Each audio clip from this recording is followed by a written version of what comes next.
On Point, hosted by Peter Van Aardrijk. Conversations with interesting and informative experts on technology, branding, culture, social media marketing, and other great topics. Hello again, everybody. I'm Peter Van Aardrijk, your host for On Point, brought to you by our good friends at Wells Media, which includes Carrier Management, Insurance Journal, and other fine publications. Our guest today is Anupam Gupta, who's the Chief Product Officer at Applied Systems. Welcome, sir. How are you? I'm good, Peter. Thanks for having Yeah. me here. Yeah, I'm looking forward to our chat. I think I heard you speak did you speak at AppliedNet in 2024? I think you did, right?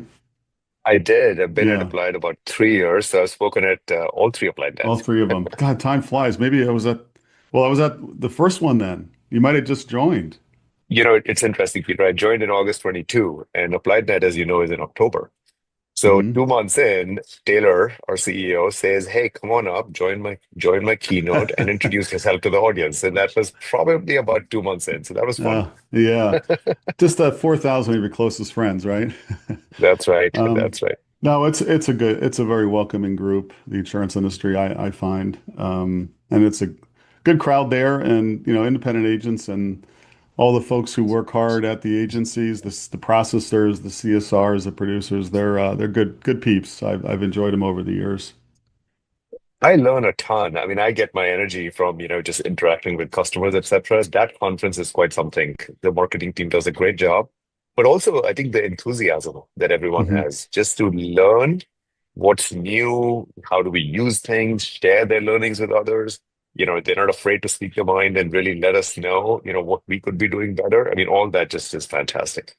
Yeah, it is. I think what it comes down to is they're toiling away every day in the business. It's a lot, and in recent years, the market, the pricing, they've been having to deliver some very tough rate increases to their clients, and they've been on the receiving end of a lot of abuse from people buying car and home and business coverages, and they get out of the office, which is a really nice treat to do that on, usually someone else is paying for it, and they come to ApplyNet, and it's like this big release of fun. It's like, oh, I'm not alone, right? It's like they're with their tribe, and they get to have some fun, of course, because that conference Mhm. has a lot of fun involved with it too. But they, like you said, they're also learning some things, and they realize that they can do things better. So it's this big release of emotion, I think. That's what I've experienced. I think that's right. And we do many things at Applied Net. Not only is it, the big keynotes, etc. But the other thing is we do a lot of educational sessions, right? So what's Hmm fun for me is when you have those sessions and let's say 30, 40, 50 people are in a room, you're talking about a particular topic, you start the discussion and then it just takes a life of its own, hmm right? Someone chimes in, someone adds in on top, hey, my experience is this, but something different. And I think hmm those interactive discussions are just amazing. Yeah, and you can't do that over Zoom. It doesn't work. Now, there's a certain Yeah, energy of just being there, having fun. It's like yeah, you said, your peeps, and they want yeah, to share. They want to share. yeah. You're so right. Well, Anupam, let's get back to you for a moment. Where are you from originally? And let's talk a little bit about your career and how you got to Applied in 2022. Yeah, so I grew up in India, Peter, Okay. but I've been in the States about 30 years now, and most of Okay. the time I've lived in Seattle. In fact, I'm in beautiful, sunny, green Seattle. It's a Sunny. myth that it's a Nice. myth that it's always gray here. It is absolutely beautiful and very blue skies outside. Uh-huh. So yeah, that's where I grew up. What brought me to Seattle, I don't know, almost 30 years ago, was this little company called Microsoft, I and think I and heard of and them. and, and that's where I started my career after computer science. And what drew me, to Microsoft and really my career trajectory was this notion of applications of technology, right, to deliver practical value. So even though I had a degree in computer science, I never wrote a line of code. I don't think our CTO, my partner at Applied, is even going to hire me as a developer. I don't think I can do any of that. But when it comes to, hey, how do you create practical value from technology? That's what gets me going. Hmm So that was my career trajectory. That is my career trajectory. And along the way, I've had the experiences of working in companies of all sizes, right? Obviously, there's the super large, there's Microsoft. There's a stint in after that where I went to a startup. And there was three of us. We were building something. So complete early stage startup, build something of value of 0 to 1. And then, the last decade or so has been everywhere in between. Companies of different sizes, growth stages. But the common thing in all that has been software as a service, the application of data and AI. Even before AI was AI, it was called machine learning, even until 3 years ago. And all that to create practical value. That's been the common thread. Okay. So you got a real interest in that, huh? Oh, I mean, well, that's my career now. So, Yeah. and I love Right, it. right, right. So I just to digress a moment. When I've been to Seattle about a dozen times, every time because I used to work a lot with Safeco, and back in the days when I was doing that, it was always sunny when I got there. So I was because people used to make fun of Seattle, like they say, "Oh, people drink a lot of coffee in Seattle because they want to be awake when the sun comes out," you know? And it's like this like joke. I guess I mean, it's a different kind of rain. When we get rain here, I'm talking to you from Florida, St. Pete, Florida. It pours here. It just friggin' pours. But out there, I'm told it's like a softer rain. Is that true too, or am I making that all up? Yeah, it is 100% true. So first of all, it's more like a mist, right? Mist. So Yeah. this gray mist. So you have a lot of that. How do I know that? I like to spend my time on the golf course as well, outside of work. And I Ah. don't play in pouring rain. I just don't play. So I look at the number of rounds I have in a year, and I know I'm not playing in the rain. And Mm-hmm. so no complaints with little mist, That's cloudy skies, great. that's okay. Yeah, it is just a beautiful town. I'm an East Coast guy, so when you grow up on East Coast, you get used to this kind of thicker, humid air. But it's also like I'm pretty sure it's all the pollution that's in the country. It just moves west to east and winds up on this side of the coast. You guys have all that nice, fresh Pacific air. I Well, love it. I love it. I would not want to be anywhere else. Like I said, this has been home for almost 30 years, and I love it for all those reasons. Well, And isn't by it the way, great that you can work at a company where you can do that most of your time? I'm sure you travel a lot, but the world has changed, from being work almost like a place you went to, and today it's more of a thing you do, and you can do that thing anywhere thanks to technology. It's great. yeah, no, that's right. And even at Applied, Peter, we have a remote first culture, Hmm. right? But that said, we also have enough opportunities to get together, right? But there's intention involved behind that, right? So Hmm. you want to get together for working sessions. You have a specific workshop you want to do. You want to bring people from different functions and collaborate on something. And by the way, you want to have some fun while you're doing your workshops and then at evening just hang out with people. We Yeah. still have opportunities to do that, but day to day, right? It's very much a remote first culture. But we do think one of the things that helps in that, Peter, is video on. So we have a culture of keeping our video on, right? Because I think there's just a lot more to be said than just, hey, it's video is off. Who knows what you're doing? Maybe you're multitasking. Maybe you're, doing something else. So I think just being present is an important part of making this work. Yeah. That's so true. I've noticed there's always one person on a big, call we have with a client or something. There's always one person who's always off. And even when they speak, it just seems so detached. I think you're spot on. A lot of companies have said that, if you're going to be on Zoom, you have to have your video on. I think it's important. Um, Totally agree with you. We see a pretty high degree of participation rates, with that expectation, and people really appreciate that. Of Hmm. course, we also understand, once in a while, you've got to do something, you've got to pick up your kid or do whatever else, fine. But for the Hmm. most part, I think people are really engaged and keep their videos on, and that works. Yeah, maybe you're having a bad hair day, you never know. Uh, so tell Anupam, what are you working on now at Applied System? Tell us something good. What do you got? What do you got for me? We've got a lot of good stuff. Right? We've got a Okay. lot of good stuff brewing. Like I said, I've been here about 3 years. Okay. And we know that we have a lot of work cut out to just improve the agency management system. Epic, EasyLinks, there's two agency management systems that Applied has. And at the core, that's what really helps an agency, run efficiently and grow their business. That's the core. There are so many opportunities, Peter, to just improve and make the agency management system awesome. So I think that's what really drives us, right? And when I say awesome, it's awesome for different users. So think about who's using Epic or EasyLinks on a day-to-day basis. right? It's the CSR, it's the account manager. They're working on renewals, they're working on new business, right? They're selling, they're bringing new business in. It's the decision makers or the owners or the regional heads, right? They want more visibility into how the business is going. So when we think about all those user personas, and when we think about what will help them in their day to day, that's what drives us when I say let's make the agency management system awesome. So if you go one level deeper, in that, what does that mean? That means, we look at different workflows where there are opportunities to improve their daily lives, right? A lot of that is the servicing workflows. A lot of that is their commercial lines workflows, because we hear from owners all the time that that's what's going to drive their growth. Commercial benefits, that's what drives their growth. Well, there are opportunities to make those workflows awesome, right? So we're working on that. And then, I think through all this, the other thing we're working on, and we can have a deeper conversation, is data and AI just have a huge role to play in everything I described.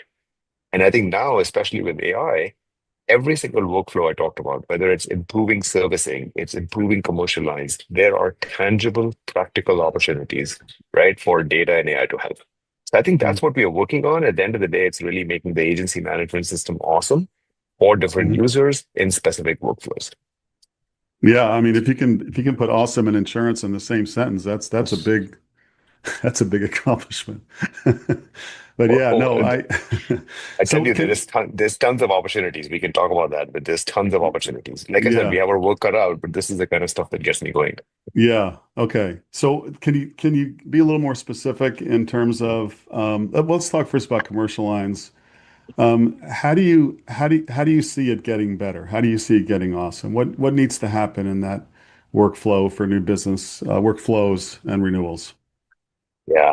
and So servicing people, too? Servicing. well, let's start with commercial lines, and then we'll move to servicing. How's that? Yeah. Yep. Cool. So within commercial lines, Peter, we've spent a ton of time really understanding the problems and the needs of our users.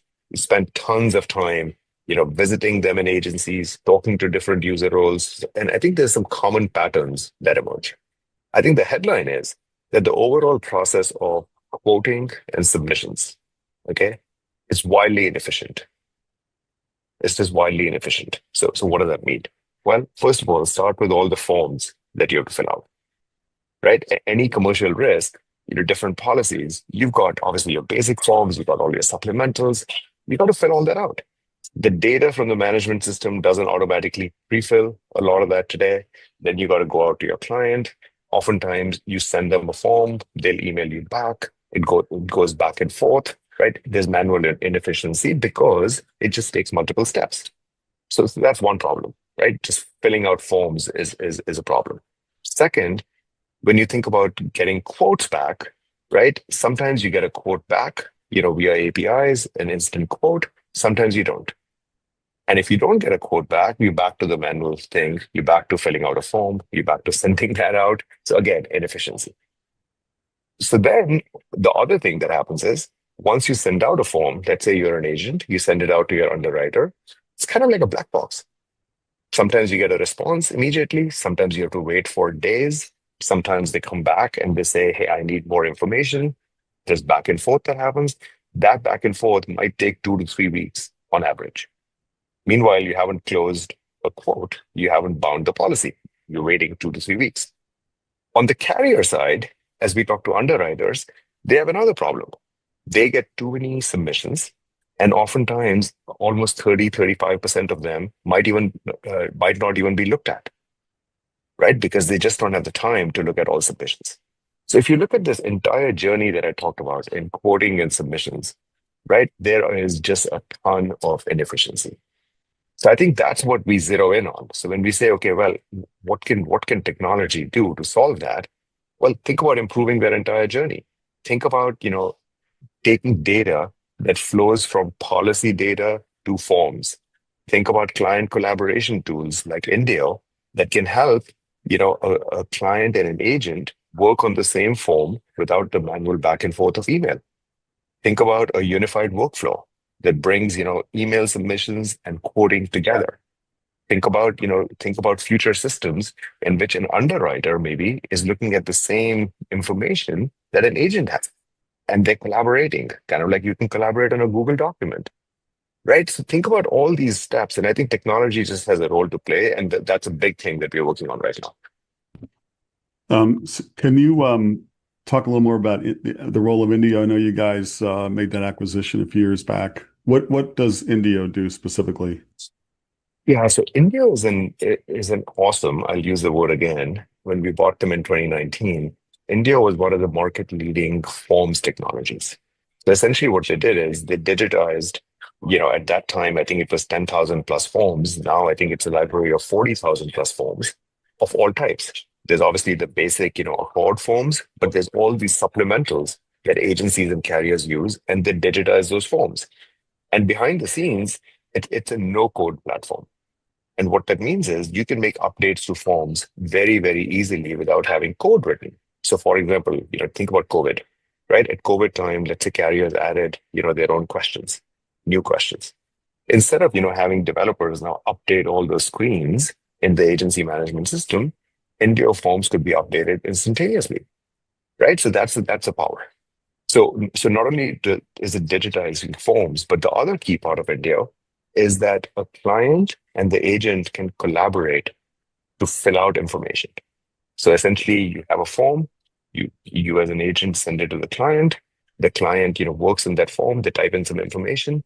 Immediately, you collect all that information from the client. There's no back and forth, and that just speeds up the whole process. So that's the power of forms technology. Yeah, let me pause there. Yeah, there's a lot of forms.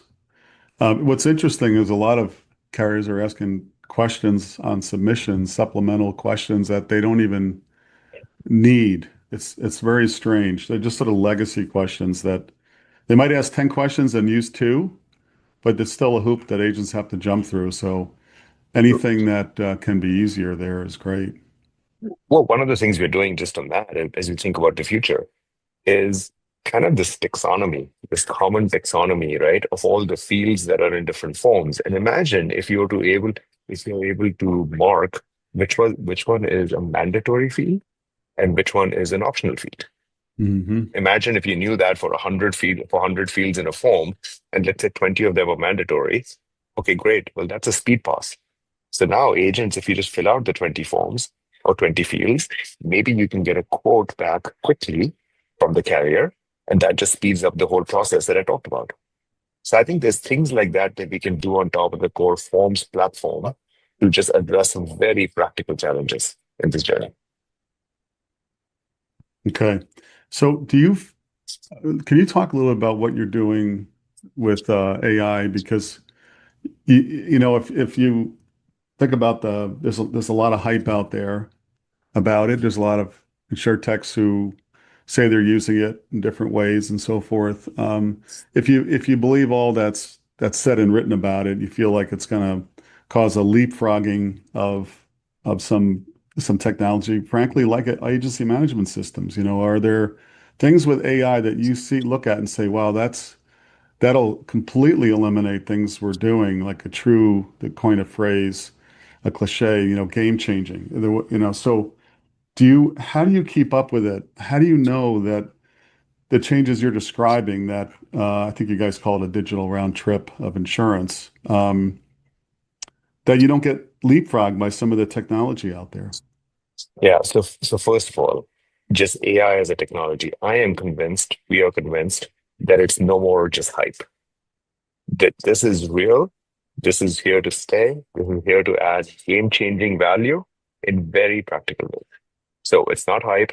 It's real. Okay. So I'll start with that. The second thing I'll say is that we are completely all in on AI, right? Even though it's early in the productization journey and releasing, products, etc. There's so many more I'll talk about in a second that we will release to customers, but we are all in. And one example of that is last year we acquired a company called Plank that is based in Israel, a team of about 50 amazing engineers, right? All AI engineers who've been working in the insurance space, but also have done all this in the past with other companies that they've sold to big tech players in the past. right? So we bought that team, and we bought that fundamentally because we had the belief that you need a really good AI talent to take advantage of all the opportunities that are out there. So now that's our AI team, and obviously we have other teams as well, but we have core talent in the company. So then okay, so that's the basics, right? Now you say, okay, well, how can what's the value? What's the value of AI? So I kind of look at that in every single step. So let me give you a couple of examples. In servicing, you're talking about servicing earlier. One of the problems that happens is that CSRs are absolutely inundated by the number of emails that come in and the number of inquiries that are coming in from clients, right? Clients are asking them for their deductibles. Clients are asking them for some policy change, et cetera, et cetera. In all those cases, they have to go and find information, right, to answer the question. But oftentimes, what happens in insurance, Peter, as you know, is that the information is sometimes it's entered in Epic or EasyLinks. Other times, it's sitting in a document. It could be a policy document, it could be a statement, it could be a quote, it could be whatever, right? It's documents and the AMS. Finding information with AI becomes amazing. This is that whole leapfrog, opportunity. Think about the Google-like experience, where if you go to Google now, it's no longer just Google search, but they're also injecting AI-driven results. And so now Yeah. you just get more, smarter answers. So Hmm. think about the same experience to help agents, find information. That's one very practical use case that we're working on. Then think about, okay, now I need to respond to my client. Well, maybe AI can actually draft a response based on everything they found that AI found as information, and I can look and edit that response. It just saves me, 30 seconds or 1 minute. Maybe I can now summarize the email and save that, in the AMS because I need to keep, an audit trail and I need to keep documentation in the AMS. Okay, great. Again, AI can help. Let's say I'm filling out forms. I talked to you about that earlier. Well, how about pre-filling all the information that the AI can find from different sources across the web? And how about pre-filling all that because that'll save you time. So there's opportunities there. Take another one. When you are working on a renewal for a particular account, we have a new product that we are launching with AI. This is a Plank Deliver product called Applied Book Builder. And what that does is, based on the client that you're working on, Applied Book Builder would go out and find all the characteristics of that business based on information that is available on the web. So if you're a restaurant and you serve liquor, it'll say that, hey, you need to have liquor liability. It'll even look inside your policies today and say, do you have liquor liability or you don't? And if you don't, that becomes a recommendation to the agent to essentially add that to the policy at renewal.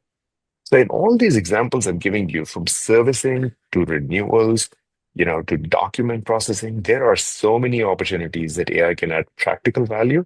And that's why we made the whole step of let's get a team that can really help us accelerate, all of that. Is Book Builder was that an acquisition or is that something you guys built would be a plank? We built That's the first product that we built via Plank, and we are actively in pilot right now. We'll be Okay. launching that over the next couple of months. You'll see it if you're at AppliedNet. You'll see it in action.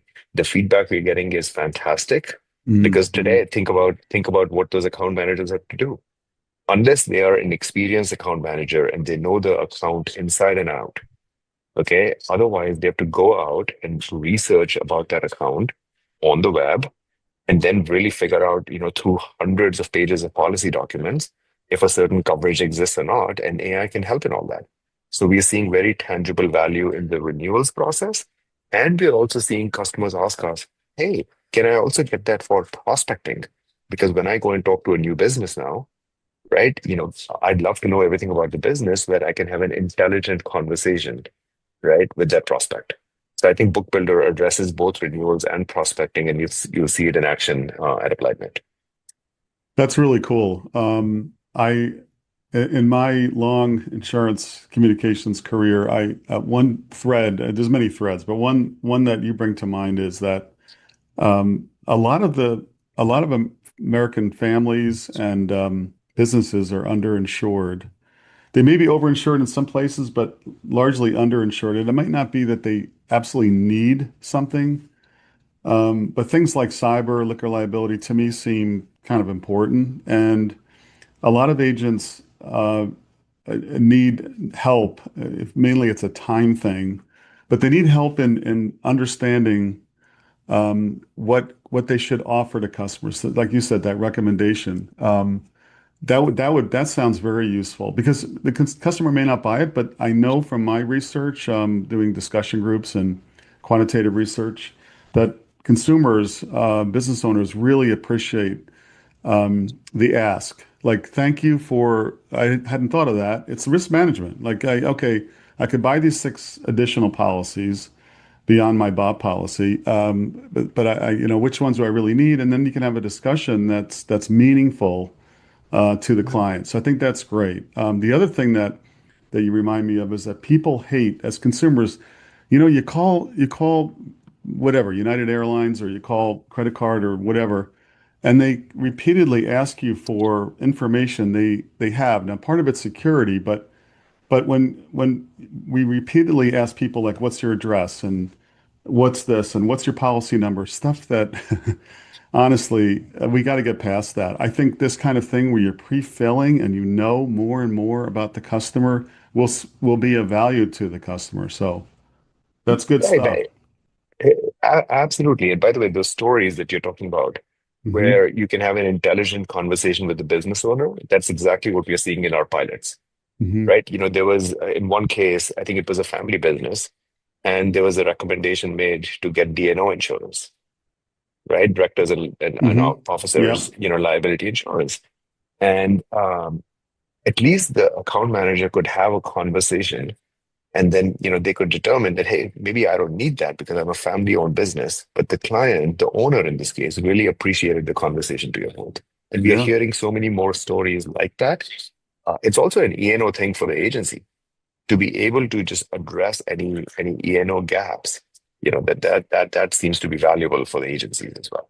Yeah. I think that's a great example. Another one that is very common is the idea of a personal umbrella policy, and certainly commercial umbrella policy is so critical given what's going on with lawsuits today and social legal system abuse and so forth. But not only having a policy period, an umbrella, but also the limits.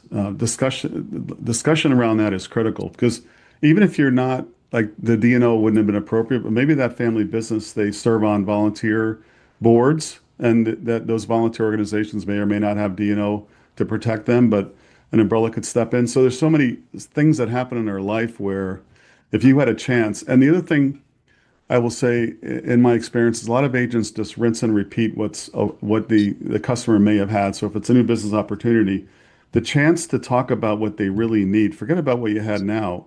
Why are you talking to me as a potential new agent? Something went wrong. It was bad communication. I had a bad claim, whatever it was. But here's an opportunity to really do the right thing for somebody. So having those tools that can speed up the time, I think is really important. I like that.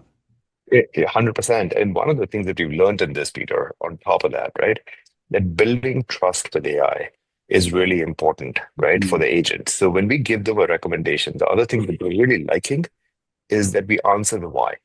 Why are we making the recommendation to have a DNO insurance or cyber or something else? And we show them, right, specifically based on these data points that we found, right, we are making this recommendation. But just another example, there was another client who a very experienced account manager thought that they knew inside and out.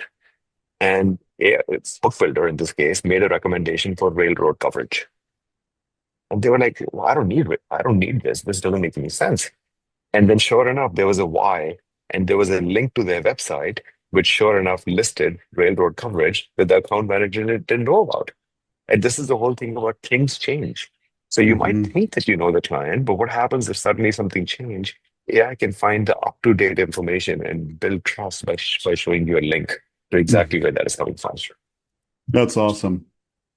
Um, so at the end of this year, 2025, it's a lot for the average agency owner and staff, maybe even the more sophisticated broker, looking at the technology changes coming. Are there things you think these folks should be doing, your clients should be doing when it comes to AI? What should they be how should they be using it beyond the management system, perhaps even the things you're embedding? Yeah.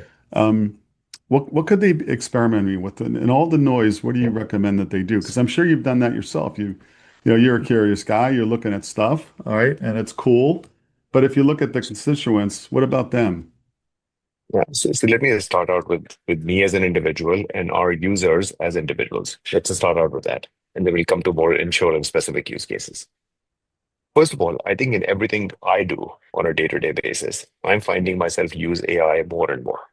So if I'm working on summarizing some customer research, I'm reading some research, I want a summary, I want the big takeaways. If I'm interviewing some candidates and I want to compare candidates and I want to compare that against my criteria, I might use AI. So I'm a heavy user of AI and I use tools like Gemini, ChatGPT. I'm personally more of a heavy Gemini user, but all of them are becoming awesome. And so I would just suggest just use these tools and just see the power of that in your day-to-day lives and day-to-day use cases because it just opens your eyes as to how quickly the technology is moving. So that's the starting point. Then when it comes to your work, right? And hey, what can you expect? I think there's a couple of things that are already rolling out. So, for example, in the management system, in Epic and in EasyLinks, we now have our first widely deployed use case around summarizing emails that is out there in Epic. It's out there in EasyLinks. And and thousands of users, CSRs and account managers have already used it on millions of emails. The alternative was they were manually dragging and dropping an email. They were writing a summary. It was taking them time because they needed to document that in the management system. Now AI can do it for them. And this went through all the testing. Users like the summary. It helps them. It's a very tangible example, right? So that's one example of servicing where you can cut down time out of your day. Other examples, by the end of this year, advanced tools like I just described to you, Book Builder, helping you with renewals, helping you with prospecting. These things are becoming real. So at a minimum, try them out. See if you get day-to-day, kind of tangible benefits in your jobs, right? So there's that. Another use case that we haven't talked about that I think is becoming real as well is all around accounting teams and all these thousands of carrier statements that come in, right? That they have to look at manually to say, hey, what's my commission? Or they have to look at manually to say, how much should I pay out to a carrier? And again, AI can help in use cases like that. So my point is, across what you do as an individual day to day, use AI, get curious, and then start experimenting with tools that are coming out that are insurance specific and see if that helps you in your day-to-day lives. Give feedback to the companies like us who are building these tools, and you'll be amazed at how quickly innovation is going to happen. Yeah, that makes sense. And it's like any other technology, right? You gotta try it. Just lean in and try it out. Mhm. All right, Anupam, anything else that you're working on you want to share or can share with the listeners? I think just this, right? Like overall in all this, the frame of mind for us, the framework for us is, hey, all these different workflows, how can they become more connected and intelligent? I think this notion of connected, intelligent workflows is what's driving us. We've just talked about commercial line submissions. We've talked about servicing. We touched a little bit on accounting. But I think every single workflow over time, I think is going to follow, kind of exactly this framework. So there'll be more to come, but I think there's plenty that we're looking forward to just releasing out there and seeing what our customers think. All right, back to you for a moment, if you don't mind, as we wrap up here. Anupam, did you have somebody in your life that who may be now, maybe, or more than one person, a mentor? And why did they stand out so much for you? Many, many people, Peter, kind of along the way. And I think it's kind of changed, right? I'm a lifelong learner. And what that means is I want to learn from every experience. I want to learn from people around me, right? That's kind of my mindset. That's just how I operate. So along the way, in my startup journey, when I left Microsoft, I know I was inspired by a friend of mine who was a serial entrepreneur, and at that time was doing a second startup. And I think by now he's done kind of multiple, even more than that, and sold many, many times over, right? So that was an inspiration at that point in time, and some of those lessons stayed with me. At a later point in time, there was, the venture capitalist, who I worked with, our partner who was financing us. And I learned a lot about not just, building products, but building a real business and finding, product market fit and things like that. Um, the last stint before I came to Applied, I got my own kind of practical PhD, if you will, in data and AI, because the company that I was working with, the co-founder of that company was the ex-head of computer science at Northwestern University in Chicago. And when you talk about data science, a complete data science expert. So there I learned, again, how to just think from a data perspective, and it's very, very different. I think all those have been, influences over time. And I think now what I do is not only do I carry those influences, but frankly, the thing that I do is there's so much good podcast content that is out there, and I'm learning all the time, but probably following about four or five, really good podcasts out there on specific topics. And I feel that there's a wealth of wisdom and mentorship that is available virtually at your own time, if you really want to tap into that. Yeah, that's so true. Yeah, I try to listen to a lot of different ones. Um, even some of the political ones, so I could learn what's going on in the world, try to get a little more balance. But and I have a wide variety of things I listen to on, life and business ownership and things like that. And of course, there's a lot of good insurance podcasts as well. Yeah. We started in 2009. I think it was the first one at the time or close to it, and now there must be 100. And they're good. They're all good. All different age groups as hosts, which is important because you Yeah. get different perspectives on things, and it's very cool. Is there any last question, Anupam? Any piece of advice that serves as maybe your mantra that you could share with us? There's a few. Like I said, I'm a lifelong learner, and I think I've picked up a few gems along the way, Peter. So Yeah. let me share maybe two with you that I like. The first one, I think this is so true, is ideas are easy, execution is everything. And I think this one was, I believe it's John Durr, who's a general partner at Kleiner Perkins, a super successful venture capital firm in Silicon Valley.